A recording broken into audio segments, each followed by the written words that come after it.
A few moments later. Halo Sobat Kebun, selamat datang di podcast Suara Kebun. Berbagi cerita dan juga gagasan tentang kehidupan sosial dan kawasan perkebunan. Bersama saya Silvia Maria Setiawati, dan pada episode kali ini kita akan membahas topik tentang proyek pemberdayaan masyarakat melalui program CSR. Dan saya sekarang tidak sendiri, saya bersama narasumber saya yaitu Kak Arin. Halo Kak Arin, bagaimana kabar ini Kak? Halo pasti saya sehat, alhamdulillah. Saya sangat merasa senang diundang pada podcast kali ini. Baik nih, saya akan berbincang sebentar nih dengan kakak bagaimana dan apa saja nih program-program pemberdayaan masyarakat melalui program CSR ini, Kak. Dan saya ini mau bertanya sama kakak nih, Kak. Menurut kakak ini bagaimana sih kondisi ideal dan juga kondisi realita masyarakat itu sendiri? Kalau untuk secara ideal, masyarakat yang hidup di sekitar perkebunan itu seharusnya memiliki kehidupan yang sejahtera dong Kak. Akses pendidikan terbuka, layanan kesehatan yang layak, dan pendapatan yang stabil.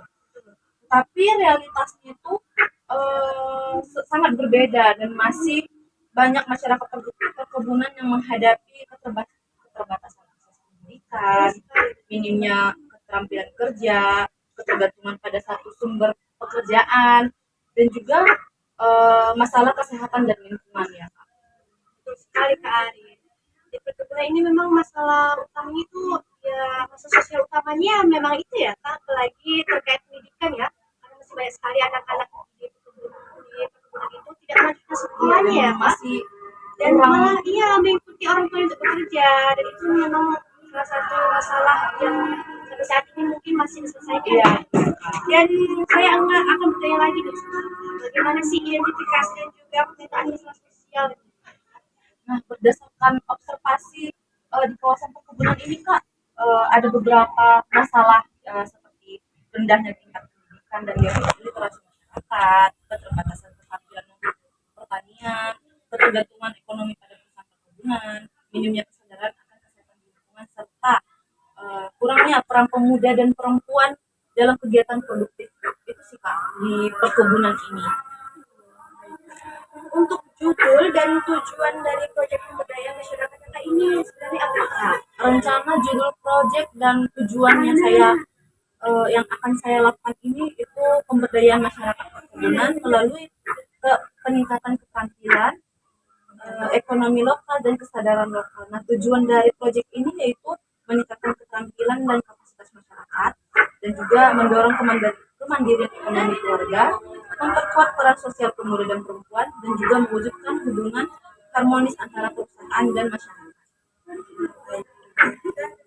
Dan Kakak bisa jelaskan nih bagaimana tahapan pelaksanaan dan juga hasil apa nih yang didapatkan dan diharapkan bagi masyarakat?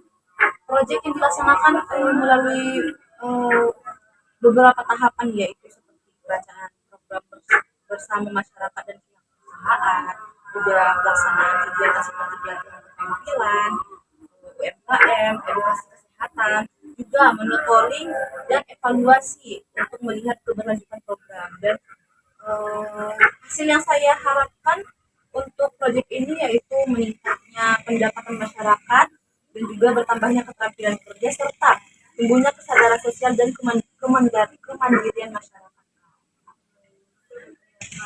Dan memang di perkebunan ini kan masyarakat harus mempunyai keterampilan. Iya, Dapat keterampilan tambahan gitu ya Kak. tidak tergantung Ada satu pekerjaan yang dikerjakan.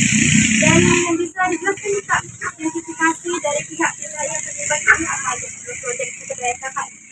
proyek yang pemberdayaan ini melibatkan beberapa pihak antara lain yaitu perusahaan, perkebunan sebagai pelaksana CSR, juga masyarakat lokal sebagai subjek utamanya, juga pemerintah desa sebagai pendukung kebijakan, dan juga lembaga sosial atau UMKM lokal kolaborasi menjadi kunci keberhasilan program ini.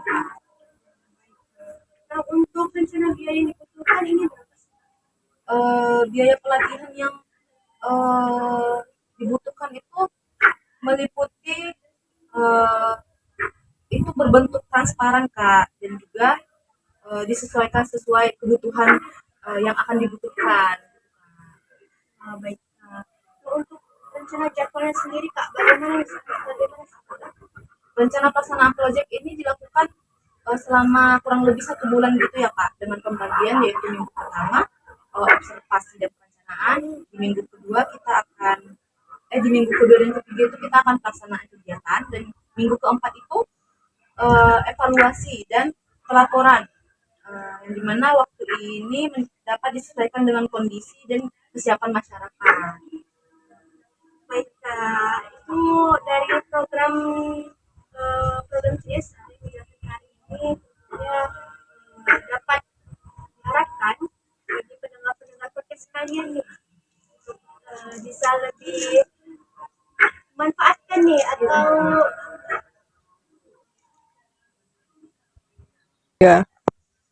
baik Kak Arin, terima kasih atas kehadirannya pada podcast kali ini dan juga terima kasih atas kesediaannya untuk menyampaikan materi-materi nih atau program CSR yang telah Kakak buat ya. Dan pendengar sobat ibu sekalian, pemberdayaan masyarakat ini bukan hanya tentang bantuan, tetapi tentang membangun kapasitas dan juga kemandirian. Nah, melalui program CSR ini yang tepat sasaran, kawasan perkebunan ini dapat tumbuh tidak hanya secara ekonomi, tapi juga secara sosial dan juga manusiawi. Nah, terima kasih sudah mendengarkan podcast kali ini dan juga sampai jumpa di episode berikutnya. Salam dari kebun